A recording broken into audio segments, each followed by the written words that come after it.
Let's go back to one of our top stories where the International Relations Department has described talks with officials from the United States as fruitful.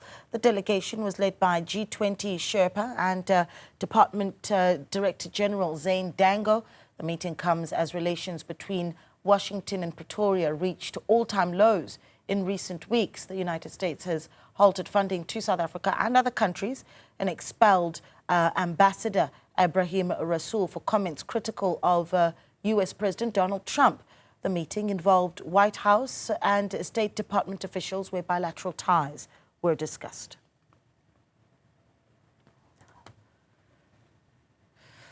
Former diplomatic and international relations expert Dr Kingsley Makhubela joins us for reaction. Dr. Makhubela, a good evening to you and thank you so much for joining us.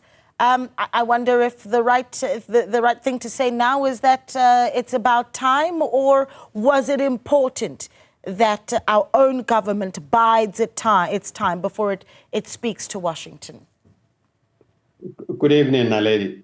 You know, it's quite clear now, if indeed the Director General of Dirco had a meeting with the White House and the State Department, and if indeed he met those senior officials, it then tells the story. Because in the past, we've heard that these institutions are not capacitated with human resources. That's why meetings can't be held at that level. It clearly means that there has been a problem that these institutions have had with our ambassador because they didn't want to meet him quite clearly if this is the case. So it shows that, Naledi, the relations between the two countries can be reinvigorated, given the proper attentions to issues that we, as South Africans, would like to inform the Americans, what the Americans would like to inform South Africans about. Yeah. Yeah, and I'm keen to hear then, in a discussion with Washington, between Pretoria and Washington, you say there is some optimism that the relationship between the two nations can be, smoothed. But what needs to be done, especially when you look at comments even by former President Thabo Mbeki just this week as he talked about the transactional nature of relations that the US wants to enter, certainly with South Africa. What is it that we put on the table? Well, Naledi, you know, I always prefer to use the term reciprocal interaction between the two countries. That what we give to the United States, they need to reciprocate in what they give to us. That's the nature of the relationship, and they look after their interests. South Africa has to look after its own interests. And I think it's quite clear that given this, you would have clashes of interest now and then.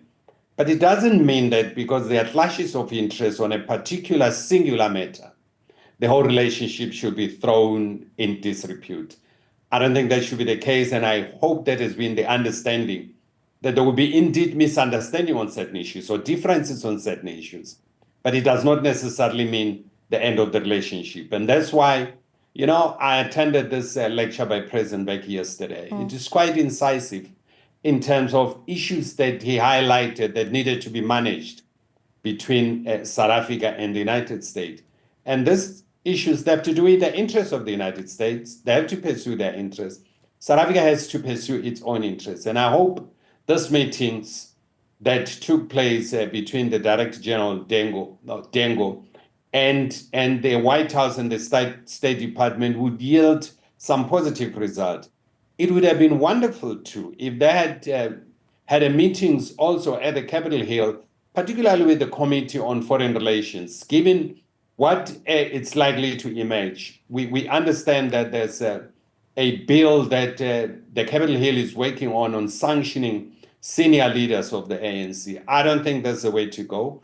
They should have had perhaps a discussion to try to really inform the Capitol Hill about this South Africa that we live in, that South Africa that is virtually poor, and this poor is identified in terms of the race, and the one that is opulent, which is identified also in terms of the race. It would have been very useful You know, one of the things that Crispin Pili, spokesperson for Dirco, mentioned about what has come out of that engagement, saying that the delegation clarified key issues and misconceptions in the meetings with the National Security Council's Africa Director as well. And for me, I think that speaks to, obviously, the misconceptions around what's happening with the white Afrikaners in South Africa. Could we have done this sooner, where we don't have a sense now that you have more than just one body in South Africa wanting the ear of Washington? You've got, for instance, Cape Independent now. You know, diplomacy would continue even amidst serious contradiction or differences. And that's why we really have to go to the ABCs of diplomacy, to be able to continue to negotiate and be able to continue to inform each other about some misunderstanding that may persist. And misunderstanding, Naledi, will now and then come up, but we need to have a proper platform of engagement, and that platform must be respectful. This is what one, let's say, my own view. I've been really opposed to this thing of hailing insult of heads of state instead of engaging on real issues. And I hope the Director General now focus on real issues. And really, we need to forget about what happened during the term of Rasool, what Rasool did, and really start to forge ahead with rebuilding this relationship with the US, which is a very powerful country around the world and a very strategic partner in terms of South Africa. So we need to harness that. And I think the Americans are also quite keen to harness that, if indeed they've opened up and started to have this dialogue with South Africa. We hope at one stage there will be a clear statement that there's been misunderstanding around this issue, whether South Africa is committing genocide against whites and so on, which it's just unfortunate.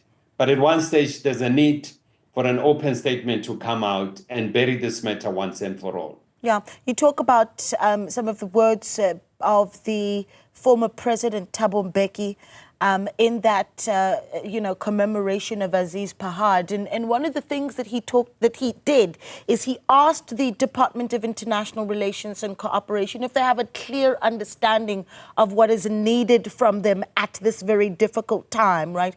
And you make the point that the former president saying South Africa needs to look after its own interests, which is what the US certainly will do. But at the core of our tension with the US is, of course, the positioning of South Africa on the war in the Middle East and the support that we have for Gaza and Palestine, having taken it all the way to the ICJ. Moving forward, what is the messaging that we give where that is concerned when we realize that at the core of the tension with the US is that very matter?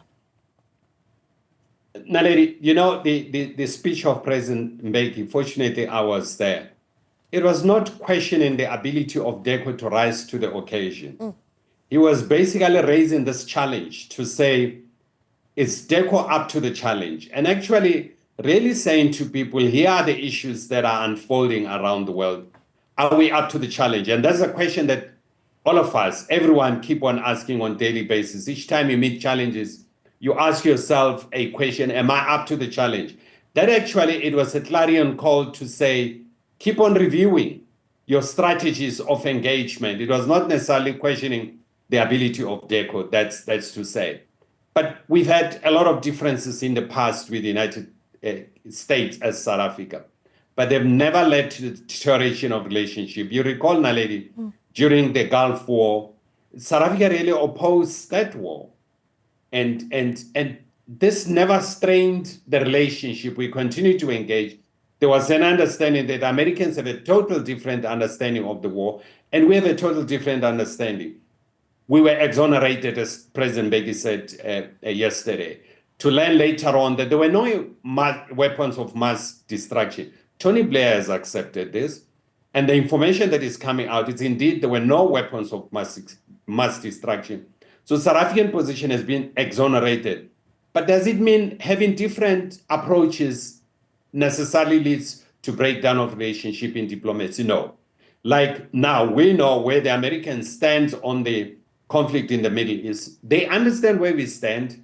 They will respect our position. We will respect their position. and keep on engaging on issues where we have common understanding and mutual benefits for both countries. And I think that should be the focus. We can't work on our differences. We have to work on what is the common interest that exists between the two countries and consolidate that. Yeah, absolutely. Well, it's been such a pleasure speaking to you. Thank you so much for your time. Thank you very much, Naledi. Yeah, we really do appreciate it. Dr. Kingsley Makhubela speaking to us there. And of course, this is after the news from Dirco that the G20 Sherpa and Department Director General Zane Dangor did meet with officials of the Trump administration and described those discussions as fruitful.